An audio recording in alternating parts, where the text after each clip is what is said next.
Trojans at 9-1.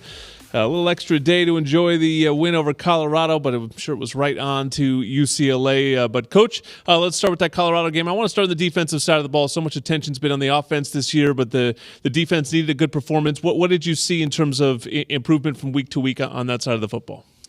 Yeah, we played a pretty complete game. One of the better games we've had this season in terms of just guys being in the position they need to. We did not have a high amount of busts in the game, not very many middle errors, so guys were pretty locked in.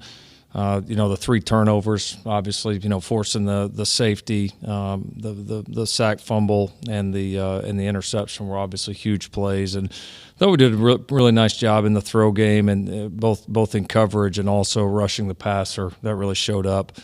So proud of that. Wish we'd have finished the game better. When some guys got an opportunity there at the end, and you always want to see those guys get in and go play well. But by and large, a pretty strong performance. Coach, sticking with defense, Thule's turned into quite a player. He's putting up an incredible season. One USC defense's players haven't seen in a while, really, with the sacks, putting up the numbers. Talk about his performance and what he's meant kind of as the playmaker on this defense. Yeah, he's been so consistent. He really has. He's just seems like each week, he impacts the game, and he gets special attention from every single offense that we play. And our guys have done a good job being creative enough to use him in different ways to maybe make that a little bit tougher. And I think Thule's versatility as a player has certainly aided in that. You feel like you can use him different ways, and because of how versatile and how smart a player he is. And we've been saying it since camp. He's just one of our most consistent and mature competitors. The guy he's the same guy every day. His demeanor, his attitude, his effort, it doesn't vary. It's how he looks now is how he looked the first day of spring ball, and how he looked in the middle of camp, and how he looked 6 weeks ago. Mm-hmm. He gets better, and he's just kind of always a factor because he is so consistent. So he's a great example for our young guys, and obviously he's played at a high level and certainly been our best playmaker. Coach, I've noticed in the past 2 post-game pressers, you've started off the press conference highlighting the fact that we are at 8 wins and we are at 9 wins, and it came up again in your the weekly presser last week. A lot of coaches focus on the negatives and where you got to improve. Why is it important to raise and maybe remind the Trojan family of where we are at in the win column at this point in the season? Well, you guys know better than me. Everybody else was here before. The things that we know are despite where we've all coached and different circumstances we've been in. And I told the team this morning in the team meeting. It's hard to be in the position we're in right now. It's hard to get here. It's not easy, no matter if you're in year 1 or year 15. There's right now there's 120 something college football teams, and there's probably all but about 3, 4, 5, whatever it is, would trade places with us in a heartbeat right now. So it's not easy to do. It's a great position to be in. And then I think there's obviously sides of it, right? There's the sides that you got to improve, and trust me, that point's getting across. That's not a problem. But we also got to take we also got to understand that this team's done a lot of great things. We've had 10 games. We won 9 of them, and we were, agonizingly close to having all 10 of them. And so, and more than that, we're in tremendous position, and to be at this point in year 1, kind of from where it all came from, is it's not an accomplishment we're going to focus on right now, but it's not something we need to forget either. And so, we got to focus on getting better and focus on the opportunities ahead. Absolutely. But let's also not forget that, right? There's got to be some context to it, because what this team has done is, you look across history. This stuff like this doesn't happen very often. You listen to the head coach, Lincoln Riley, on Trojans Live, and it was a fun night at the Coliseum bar for one ugly, awful moment there, certainly, as Travis Dye goes down. We've all sort of grown to really enjoy Travis this season. For a guy that he's been here for a couple months, it kind of feels like he's been here for years on how quickly he became popular. I'm wondering how difficult it was, or what it's like to try to rally a team after that, because you lift emotions so high to try to get them going for a game, and then just to have that dip. I mean, literally every single player, it appeared, hugged him as he goes off in the cart. That's a pretty big low to then say, okay, boys, let's get back at it. Let's go get him. And what's that like as a coach? Yeah, it's not easy. And honestly, it's not easy. It's tougher when it's on your side. But even when I've been a part of games where it's been on the other side, like nobody wants to see injuries like that. Like nobody. I mean, the first way I knew on the field was their linebacker 8, who was a transfer from West Virginia, and I'd coached against him a few times. In fact, we talked in the tunnel coming down to play the game. He came over and like grabbed me. He's like he saw, and he said, "No, y'all got to get out here now." And so yeah, it does. It puts everybody in shock for a second, and emotions swirling all over the place. And I think the guys, after their emotions settled down, we got in the huddle and even talked about it quickly with the whole team at halftime. Is look, we all hate it, we're all sick about it, but the reality is.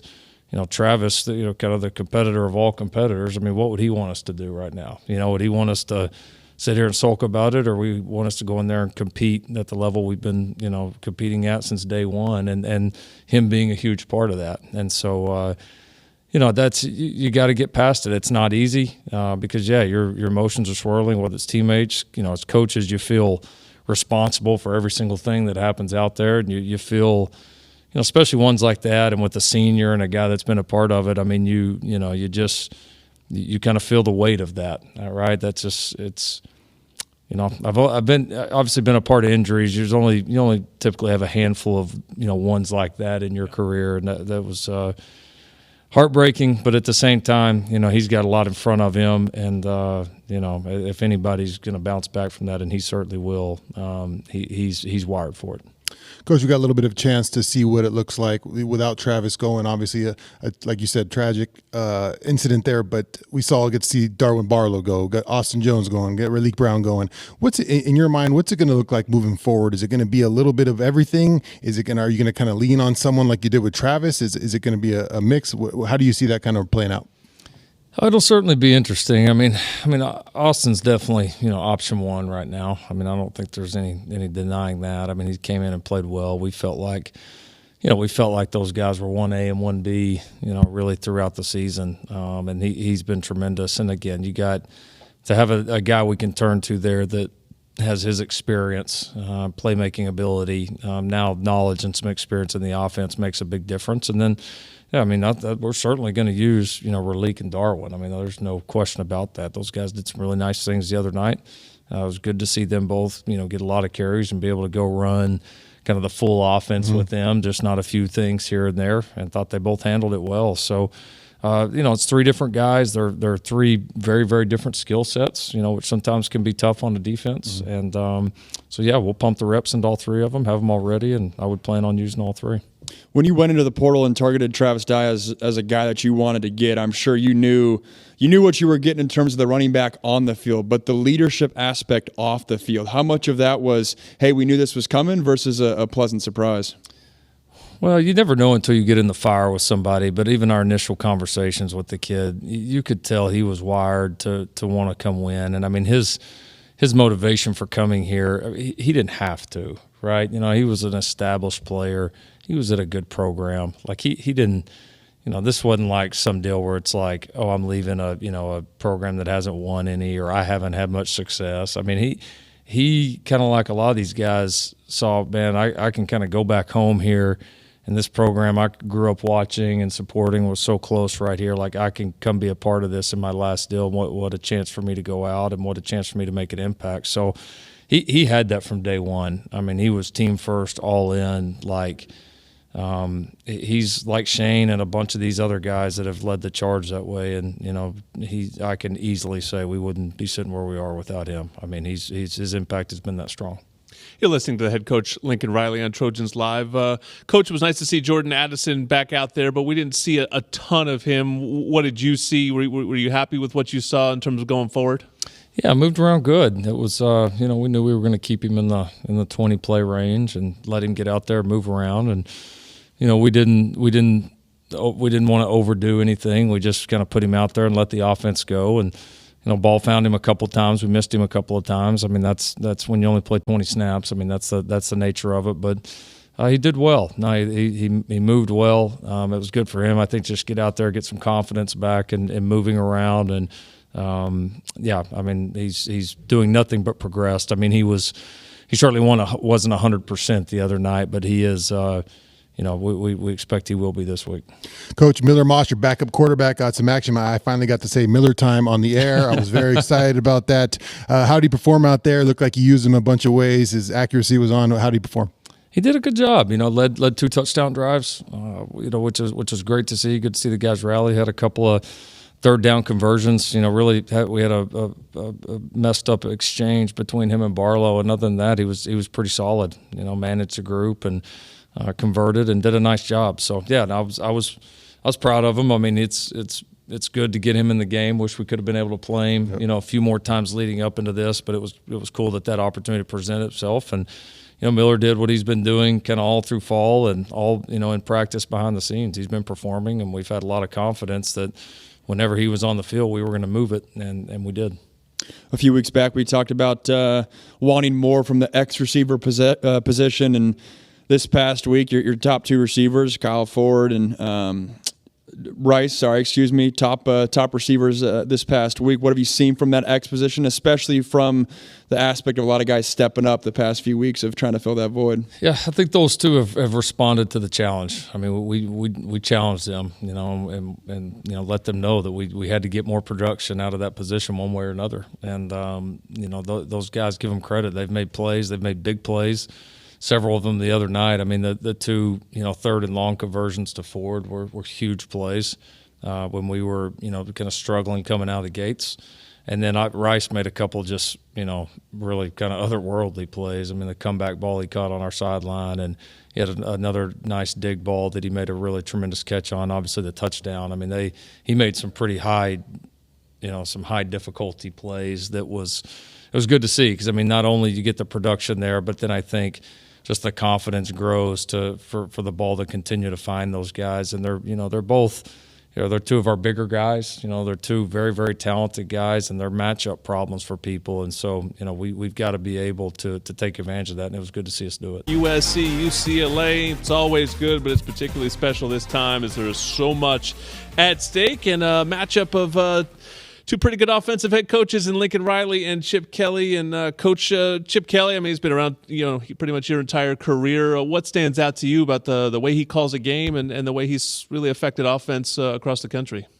Yeah, no, obviously, Chip is extremely innovative. He has been for a long time. Got a chance to obviously, follow him as Oregon was really rolling through some of those years. He obviously was phenomenal there, and then it was kind of cool to see him make that jump to the NFL and see how that would play out. And then I've had a chance to coach against him a couple of times. We had UCLA non-conference twice at Oklahoma. I got to play him once there, and then got to come out here to the Rose Bowl and play him once. So obviously, one of the best there is, one of the most respected guys out there. Decorated career. He's had a huge impact on the game.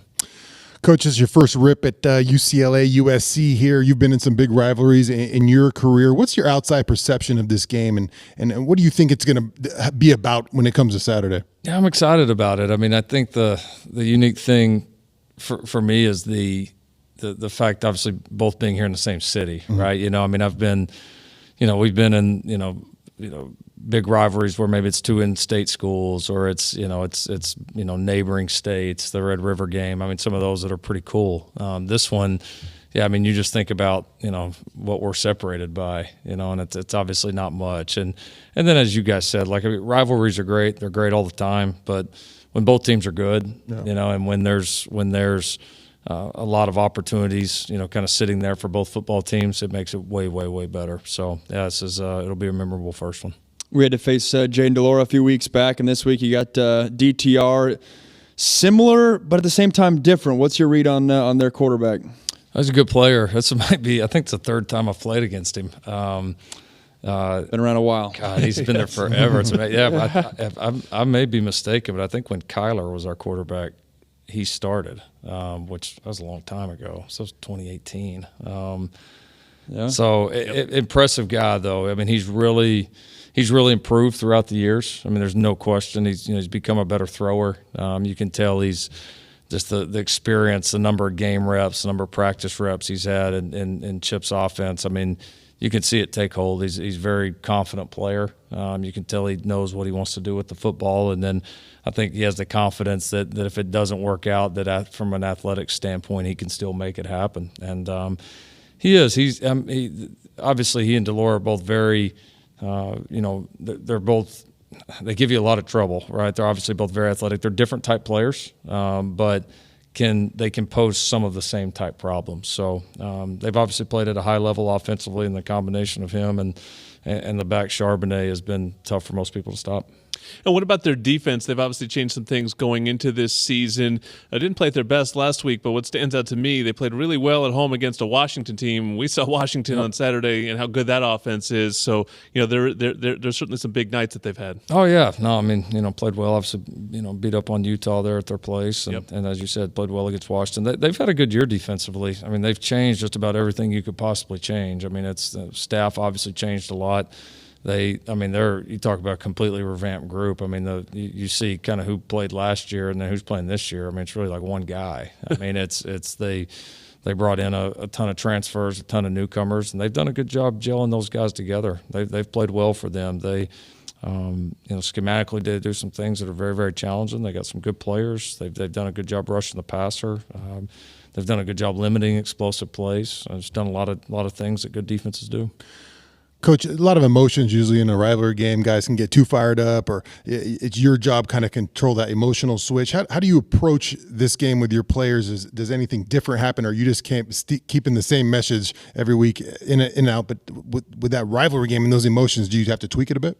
Yeah, I mean, I think you gotta recognize it for what it is, right? I mean, it's an exciting game. It's a fun game to be a part of. It's a game that these guys look forward to playing in, and so I don't think you can ignore it, but I think it's, we obviously address it, right? We make sure that obviously everybody's aware of it, but then you talk about at the end of the day, we're going to remember this thing the most if we go play well and win the football game. So what are the things that we need to do it? And a lot of times in games like this, harnessing those emotions, you have to have it, but you got to be able to harness it and control it and go play really good quality football. And that combination wins in these games. And so, yeah, we have to be emotional. We got to be excited to play. We've got to be intent, but at the same time, you got to balance it, and that'll be our goal, and to get our guys in that mindset and prepare that way. When you look back at where offensive football is at now at the college game, and you kind of trace it back, a lot can be traced back to what you guys were doing at Tech with some of the air raid stuff, and then what Chip was doing, no huddle at Oregon. Mm-hmm. In that era, at that time, were you guys keeping an extra eye out on what Oregon was doing and some of the innovative things there, or was it just, hey, we're focused on what we do and we're going to do what we do type of deal? Yeah, we were aware. I think, with Mike there, we weren't going to run the football anyway, so we didn't worry too much about watching that. But yeah, I mean, I think you started to watch. As we were throwing around and spreading it out, and then the combination of that and what obviously Chip was doing with tempo and all the different kinds of run game and it just I mean, I think you're right. I think a lot of the roots of what's happening now across the country came, you could argue maybe those two systems directly more than anybody. And so now we were certainly very aware and have always been very complimentary, very impressed, because again, to be able to do it at a high level and do it as long as he's done it, do it at different stops. I mean, it's obviously extremely impressive. Can't wait to see it. It's going to be a crosstown showdown to remember. If the Trojans win, they put one foot into the Pac-12 championship title game. I guess they put both feet in. They will They'll be jumping clinch a spot in the Pac-12 title game if they can get it done on Saturday.